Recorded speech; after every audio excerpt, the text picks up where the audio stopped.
Artificial intelligence is perhaps the most significant technology of our lifetime. Recent developments, catalyzed by the release of large language models such as ChatGPT, have left experts and laypeople alike shocked, excited, and terrified at the realization that we now have artificial intelligence that can convincingly imitate a human. We're two professors who are fascinated by this technology and its impacts on society, but we are not experts in AI. We want to take what we do know about, the ways that our popular stories shape how we understand ourselves, and use this to investigate the new world of highly adaptive AI. In this episode, we look at a 75-year-old academic paper that seems to predict today's large language models like ChatGPT. In his classic essay, Computing Machinery and Intelligence, the British mathematician Alan Turing wrote about the imitation game, an experiment in which the goal was for a computer to trick a human being into thinking they were talking to another person. Did Turing really predict ChatGPT 75 years ago? Does it matter that his test for machine intelligence was based not on the machine's abilities, but rather on its capacity to deceive? How have Turing's ideas permeated our popular culture and our imagination about AI? And why did Turing believe that telepathy and other extrasensory phenomena were critically important parts of AI? When ChatGPT came out, people were sort of astonished and saying it's just like talking to a person, right? I type in a question or a prompt and I get a response that is human-like in its complexity and in its richness. And the reason why this was portrayed in the popular media and certainly in the humanities, I can't quite speak to computer science yet. That's something we're going to try and explore. But the reason why humanistic scholars and just ordinary people found that so interesting was it seemed like ChatGPT had decisively passed something called the Turing test. And so I think we need to explore the origins of the Turing test, which was in Alan Turing's 1951 paper, Computing Machinery and Intelligence. What do you understand the Turing test to be? So, in layman's terms, the Turing test asks, what are the conditions under which a machine might fool a human being into believing that they are interacting with another human being rather than a machine? So under what conditions might it be possible for a machine to come off as human enough to be persuasive to another human? Yeah, that's also my understanding. And as we read the Turing paper, and I think we should say at the start that we come to a lot of this stuff, particularly the more technical or historical aspects of thinking about AI, as sort of neophytes. Yeah. And so we're learning as we go here, and you're getting our kind of cold reactions or instant reactions to some of these classic papers in the field. As we read Computing Machinery and Intelligence, Turing never says Turing test. I mean, that would be an immodest thing to do in a paper. But he does describe something called the imitation game. Mm. And he says, look, there's this established game. I mean, I'd never heard of it, but maybe it's a kind of a parlor game where, people would go into kind of different rooms. And I think how he describes it in the paper is you would be trying to guess, there would be an unseen interlocutor. And you, the observer or the person who's playing the imitation game, doesn't know a key fact about the unseen interlocutor who's in a different room and is communicating with you in some way that's probably, textual in nature, that's both describing their appearance and describing the sort of timbre of their voice. And the initial Turing test, as I understood it, was about, are you talking to a man or a woman? Mm. And the goal of the unseen interlocutor is not to help you understand whether you're talking to a man or a woman. If it's a man, it's to convince you you're talking to a woman. And that's the game. Do you beat the unseen interlocutor by accurately guessing their kind of true nature, even though they're unseen and unheard, you're just having textual communications? Or do they beat you because they fool you into thinking there's something that they are in fact not? Right. And there's a way in which it is a game that I have never heard of either, but as we think about it, there are a whole series of human activities that are sort of in this register of the imitation game.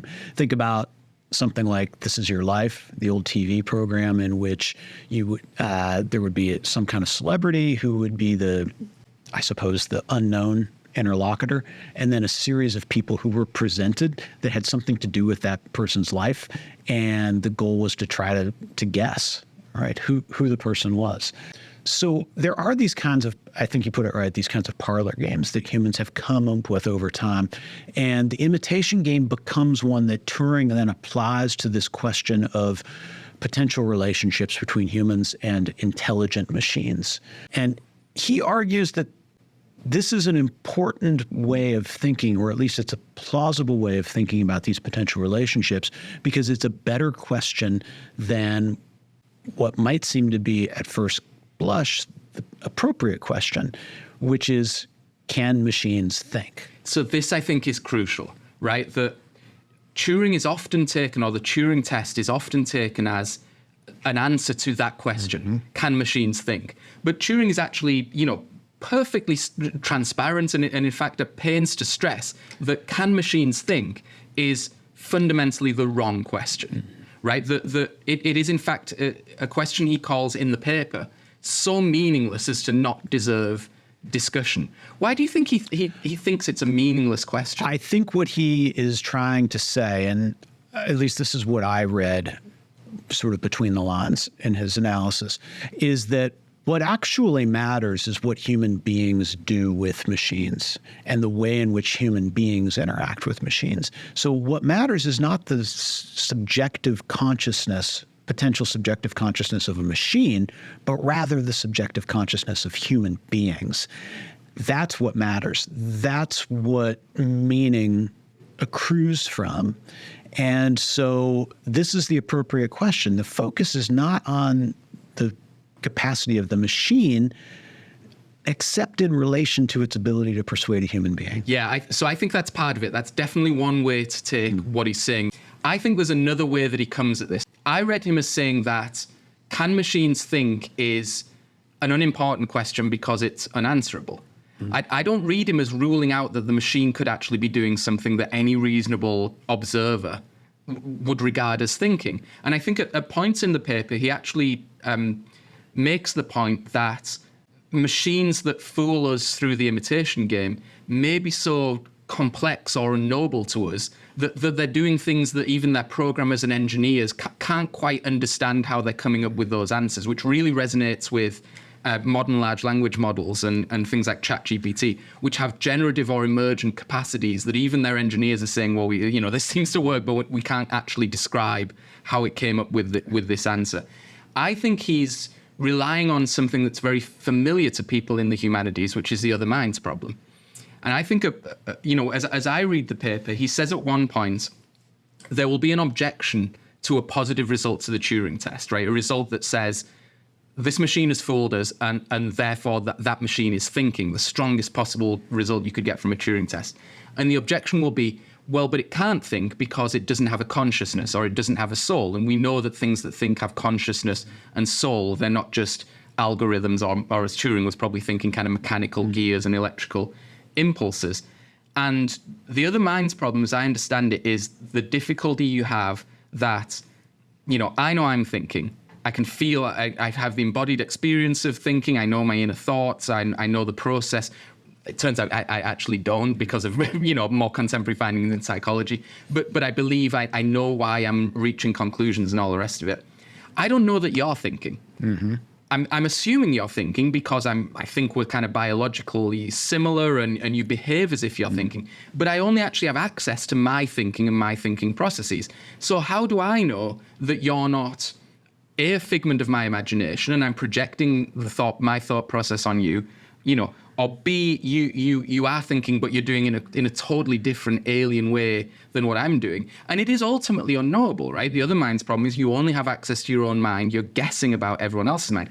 And at one point, several points in computing machinery and intelligence, I think Turing relies on the other mind's problem to say, that machine, you can't possibly know what process it's going through. And you can't say it's not thinking any more than you can say another human being is or is not thinking. I think that's really sharp and a really interesting insight from what Turing is getting at. It also strikes me that this pushes us into the realm of speculative fiction in a way that that might be more illuminating than sort of keeping ourselves in the world of Alan Turing's paper.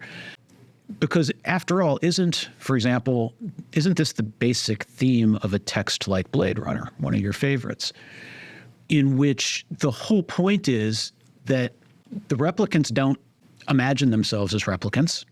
They believe themselves to be thinking, conscious beings. And they are also capable, they're more than capable of passing the Turing test. And the extension would be that it's not clear anymore what the distinction is between the replicant form of consciousness and a human form of consciousness. The human is not capable, as you suggest with the other minds problem, of being any more confident in its actual consciousness as something related to, the unpredictability of a soul than is the replicant. And so what's very interesting, I think, again, is the way in which our sort of storytelling has gotten to a similar sort of place.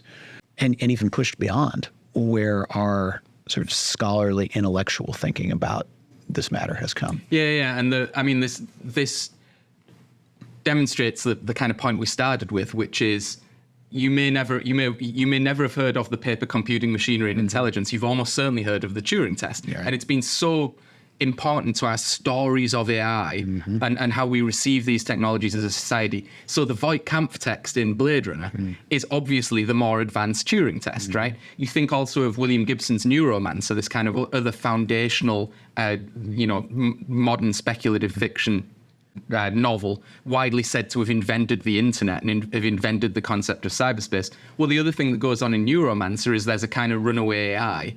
And runaway AIs in that world are literally policed by a form of law enforcement that are called Turings, colloquially. So this really does pervade our culture. Yeah. Some of the things I think we should take away from this encounter with Alan Turing, his 1951 paper, particularly on the, I'm thinking questions that should engage us as fundamentally humanities scholars or things that were prescient. Turing deliberately sets up his test as one, not of cognition, but of deception. That's surely crucial, right? In a world where we are concerned about the influence of conversational AI from a number of vectors, like, is it going to cause people to have relationships that are human-like with things that are fundamentally not human? And that's going to be unfulfilling or disappoint them.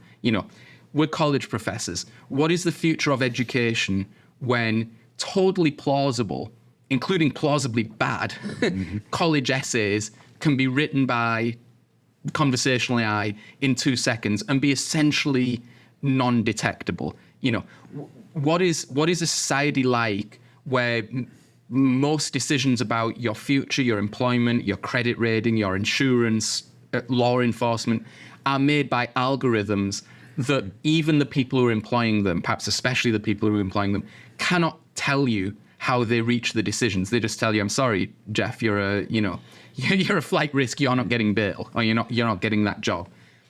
It surely matters that Turing sets off this discussion in the register or on the footing of not good faith cognition, but actual deception. Deception pointing towards the possibility of apocalyptic outcome. I think that's a really good and sharp point as well. And one of the things that's going to be interesting to me to think through as we kind of do this multi-year journey with this series is whether there's something specifically cultural and time-bound with regard to this, to our tendency, sort of what we might call Western Hemisphere at least, tendency to imagine machines in the register of deception, to imagine AI in the register of apocalyptic outcome, rather than either neutral or, perhaps in the realm of some kind of paradisal or utopian potential. And I'm going to wonder how constant that theme is over the course of human history. Is it specific to our current time and place? Does it have roots in our near history? And how does all of it reflect upon this, what appears to be a bone-deep fear that human beings have frequently voiced, that the things that we make might come to dominate us? Yeah, and I think that as we go on this journey, we're going to have to look deep into the historical past for all sorts of reasons. The the roots of AI, both as a technical phenomena or specifically as a technical phenomena, for some metaphors from history that might be helpful to us in avoiding dangers and seizing opportunities. But also we're going to have to look at the roots of cultural perceptions of AI and a very broad definition of AI. And, you know, I think we're both very interested in some of the extremely old conceptions of things like automatons or kind of homunculus, you know, artificially grown persons, and the degree to which, as you say, the fear of those things kind of rising up and dominating us. The thing that you build or create to be a useful tool actually being so useful that it's more useful than you are and it's fully aware of its own usefulness, and it comes to like displace you and so forth. Right. So I think that is going to be a key direction we go down. The internet and a text-based world. Yeah. So this was another thought I had when I was reading Turing's paper, for a couple of different reasons. Turing, of course, could not have conceived of something like the internet, and I think it enters his story. But I think it enters his story in a number of different ways. One is he's very keen to state that his form of artificial intelligence is going to try and interact with us through a text-based medium. So he excludes from the Turing test things like, robots that are supposed to look like people or genetically engineered clones that would presumably look exactly like people. He's not interested in physical manipulations of the world or physical interactions. He's interested in text-based or text-mediated interactions with humans and how plausible those are to humans. That, I think, would have read differently and perhaps less dangerously in 1951 than it does today, because what does the internet do? Except it transfers huge realms of human activity out of the register of direct physical manipulation and into what is effectively text or text analog, text adjacent mediums. Because we know that obviously the internet starts out as a purely text-based, medium and is still kind of text dominant. But we know from the capacities of contemporary large language mediums large language models that they are now kind of multimodal, or they can handle more than text. And actually they treat images, videos, audio as indistinguishable from text or mechanically analogous to text. It's as easy for them to generate those. The key is they're non-direct physical interactions. Right. They're mediated over a distance through technology. And so, Turing is saying, I think we can get plausibly convincing text-based machines that are going to convince humans and that are designed to deceive, and that philosophically you can't think. What he hasn't quite anticipated is that they're then going to operate in the medium that will, in some sense, have replaced physical life for us. Yeah, I think that's exactly it, right? And this is, we move into a wholly new context in a certain way. And now the question, I think, will become, or one of the questions will become, does the introduction and the development of a radically different context for human interaction, what does that do to these age-old fears and desires that humans have had about the possibility of machine influence in their lives? Does it alter it? Does it just affirm, right, the severity of these kinds of fears and desires? Or does it do a little of both, right? Does it kind of pitch the fears and desires in slightly different directions while retaining the basic core, the basic emotional core of those things? Yeah, absolutely. Was Turing a prophet? How much did he anticipate here? I mean, it's super interesting that he seems to have anticipated the chatbot, right? I mean, his whole thing is based around you go in another room and you just communicate through text. That seems pretty prescient. When he says these machines may well be, their inner workings are beyond the capacity, might have elements that are beyond the capacity of their engineers to themselves explain. That is my understanding of how people are feeling about some of the emergent properties of LLMs. The other area where I wonder if he's prescient, and again, I'm not trying to give answers here. These are questions for us to take forward on this journey we're gonna go on. Turing excludes, as I just said, kind of physical manipulation. He's not interested in robotics. Right. He's interested in textual interface. That turns out to be a really good bet, because I think to many people's surprise, and I wonder if it would have been to Turing's surprise as well, the the things that we thought would be difficult for machines to do, which is to converse fluently in natural language, turn out once you have, again, the internet as a giant corpus of training data and sufficient computing power and to apply to that text thing, it's just a matter of designing a clever algorithm. Right. What's really, really difficult, it turns out, is sort of fine motor, physical manipulation. Even driving the damn cars is harder than writing a college essay. And who would have said, like, for a human, I don't think that's true. I think more humans can competently drive a car than could write a passing, honest thesis in an academic discipline. Yeah, I think that's right, because we've got these millennia of evolution turning the human body into a useful machine. And that's the roadblock, apparently, as I understand it. And we'll talk to computer scientists about this and check, our kind of layperson's understanding. But yes, that the non-embodied nature of the textual machine means that it just can't get the type of feedback. And as you say, it doesn't have the millennia of training data and genetic kind of encoding to allow it to do those things. But Turing's anticipating that. That doesn't invalidate or bear upon the Turing test. No, not at all. I mean, what he's probably not anticipating in addition to the internet is something you alluded to, which is the innovation of tiny, tiny little chips, right, that have extraordinarily powerful capacity. Yeah. The fact that we carry around in our pockets, like in a certain way, the whole universe, right, and on our phones is extraordinary. And that was not predictable from Turing in the 1950s. I'm not sure that was predictable at the onset of the internet age. Yeah.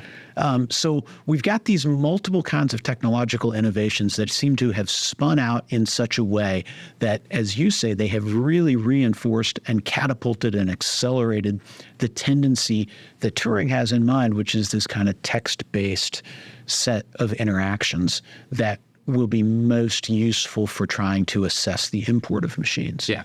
Okay. So I think we're coming to the end of our time here. There's one thing I want to run by you, Jeff, and I don't know if you picked this up, but it's kind of the weird part of this paper. Let me see if I can find it. Okay. So a lot of this paper talks about, is Turing trying to anticipate objections to what a positive Turing test would mean, right? You pass the Turing test, but the machine still isn't thinking, oh, that's not valid because of reason X, Y, and Z. Well, machines can't really think, or it can do X, but it can't do Y. And at one point he says, this is ninth possible objection he's anticipating, the argument from extrasensory perception. I assume that the reader is familiar with the idea of extrasensory perception and the meaning of the four items of it, viz. Telepathy, clairvoyance, precognition, and psychokinesis. These disturbing phenomena seem to deny all our usual scientific ideas. We'd like to discredit them. Unfortunately, the statistical evidence, at least for telepathy, is overwhelming. This is an odd read of what I think the science was. And of course, he's saying, well, if you're telepathic, you could just boop, boop, boop, think yourself into the other room and see, well, it's not a person, it's a computer. I don't know what Turing's doing there. I mean, is he taking the mickey? Is it just an idea he sincerely holds that stands apart from his otherwise quite rigorous form of argumentation? I don't know enough about Turing as a person or about his history to really be able to venture a guess on what he's got in mind there. Can you use telepathy to commune with the It doesn't read dead like spirit sarcasm. It doesn't read like, a wink and a nod to his reader. It reads like kind of spiritualism stuff. And we do know, right, the course of kind of contemporary or modern human history has seen these kind of waves of spiritualism, right, and that take various forms, but which always amount to this sense that there is a stream of supernatural information that's out there that particular people can put themselves into communion with. And I don't know if what was happening in sort of late 1940s, early 1950s post-war Europe may have contributed to a kind of a wave of this sort of spiritualism. But that's kind of what I get out of it, is that presuming this isn't a joke, presuming it's not intended to be sarcastic, I do wonder if there's something about Turing's lifestyle or the circles in which he was interacting that would suggest that he was a part of one of these kind of periodic waves of modern spiritualism.